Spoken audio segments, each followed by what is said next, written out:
వాగ్దానాలను అమలు కాని అసాధ్యమైనటువంటి వాగ్దానాలను చంద్రబాబు నాయుడు గారు పుంఖాలుగా చెప్పేశాడు, అధికారంలోకి వచ్చేశాడు.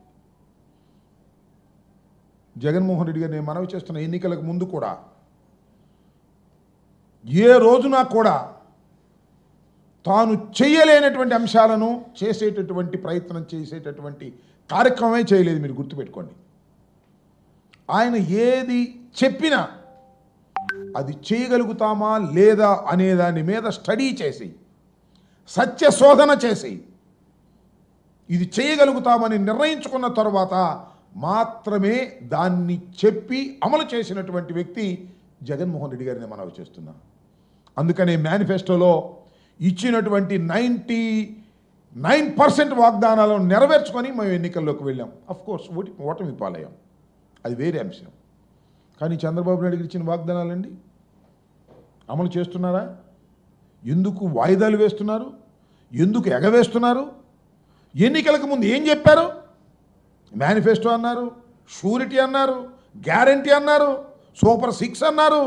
ఇచ్చినటువంటి వాగ్దానం నెరవేర్చకపోతే ఏంటి అని అడిగితే చొక్కా పట్టుకోండి, కాలర్ పట్టుకోండి అని అన్నారే. చూస్తున్నారు కదా మీరు సోషల్ మీడియాలో. మేము అన్నీ స్టడీ చేసాం, కాలర్ పట్టుకోండి మాది అవసరమైతే అన్నారు. ఏం పట్టుకోవాలి వాళ్ళు చెప్పమని అడుగుతున్నా. అది చెప్పిన పెద్ద మనిషిని. వాళ్ళు ఏం పట్టుకోవాలి? 8 మాసాలు అయింది, ఇచ్చిన వాగ్దానాలు నెరవేర్చలేదు, ఆరకొరగా కుంటిగా ఏదో చేస్తున్నామని ప్రచారం చేస్తున్నారు. ఇప్పుడు ఎవరు చొక్కా పట్టుకోవాలి, ఎవరి కాలర్ పట్టుకోవాలి, ఎవరి మెడ పట్టుకోవాలి చెప్పమని నేను అడుగుతా ఉన్నా. జగన్మోహన్ రెడ్డి గారు వివరంగా సుదీర్ఘంగా మీరు చేసేటటువంటి తప్పుడు ప్రచారాలని, మీరు బుకాయించే బుకాయింపులని వివరంగా జగన్మోహన్ రెడ్డి గారు నిన్న సుదీర్ఘంగా చెబితే ఒక్కడ సమాధానం చెప్పడు. ఊరిని చిల్లరమరలుగా మాట్లాడే ప్రయత్నం, ఆయన మంత్రులు నాయకులు కారు కోతలు గుయ్యటం, పిచ్చిగా మాట్లాడటం, ఈ ప్రయత్నాలు చేస్తున్నారు తప్ప వాస్తవాలు చెప్పేటటువంటి ప్రయత్నం చేయటం వల్ల, జగన్మోహన్ రెడ్డి గారు అడిగినటువంటి ప్రశ్నలకు సమాధానం చెప్పడం వల్ల నేను మనవి చేస్తున్నా. జగన్మోహన్ రెడ్డి గారి ప్రభుత్వం ఓడిపోయిన తర్వాత సుమారుగా జగన్మోహన్ రెడ్డి గారు 10 నుంచి 11 సార్లు మీడియా ముందుకొచ్చి మీడియా ముఖంగా ప్రజలకి తెలియచేసేటటువంటి విషయాలను తెలియచేశారు. ప్రస్తుత ప్రభుత్వాన్ని సూటిగా కొన్ని ప్రశ్నలు కూడా అడిగారు. ఒక్క ప్రయత్నం కూడా, ఒక్క ప్రశ్నకు సమాధానం కూడా చెప్పాల చంద్రబాబు నాయుడు గారు లేదా కూటమి ప్రభుత్వం. ఎంత అన్యాయం అండి! ఏం చెప్తారండి? జగన్మోహన్ రెడ్డి గారి టైంలో 14 లక్షల కోట్ల రూపాయలు అప్పు చేశాడంటున్నారు.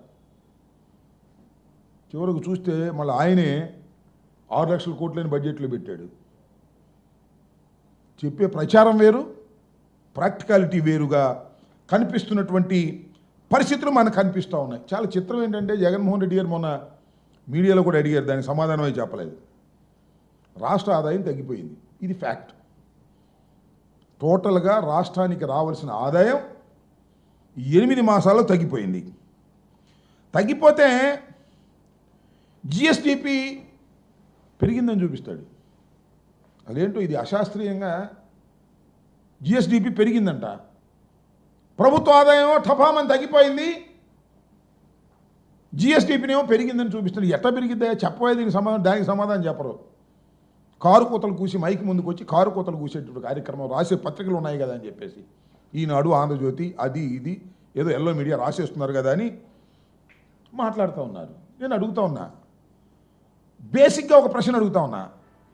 అయ్యా జగన్మోహన్ రెడ్డి గారు, అయ్యా కూటమి ప్రభుత్వ పెద్దలు, మైక్ ముందుకొచ్చి జగన్మోహన్ రెడ్డి గారికి సమాధానం చెప్పలేక కారు కూత కూస్తున్నటువంటి వ్యక్తులు, నోటికొచ్చినట్టుగా మాట్లాడుతున్నటువంటి మంత్రులు అడుగుతా ఉన్నా, ఏమండి మా హయాంలో